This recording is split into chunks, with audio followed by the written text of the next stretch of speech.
Hi guys, let us work out this. We have mixed numbers here, so we have 4 and 2 over 12 and 2 and 2 over 5.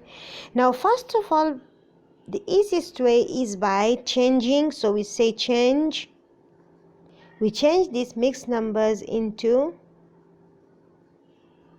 improper fractions.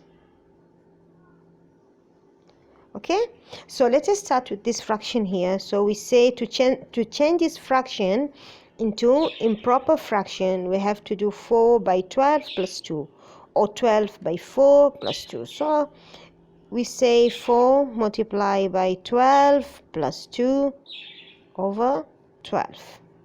Okay, and here multiply by, for this fraction here, so we say 2 multiply by this 5, 2 multiply by 5 plus 2, so 2 multiply by this 5 plus 2 over 5.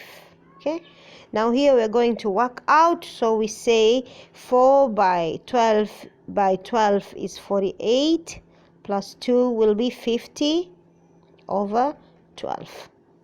And here we have 2 by 5 is 10, plus 2 will be 12 over 5. Okay, now we're going to cancel out. By 5 1, by 5 10, by 12 1, by 12 1. So 10 by 1 is 10, and 1 by 1 is 1, which equals to 10. This is the answer. If you like this video, please don't forget to like it and subscribe to my channel for more videos. Leave a comment, and thank you for watching.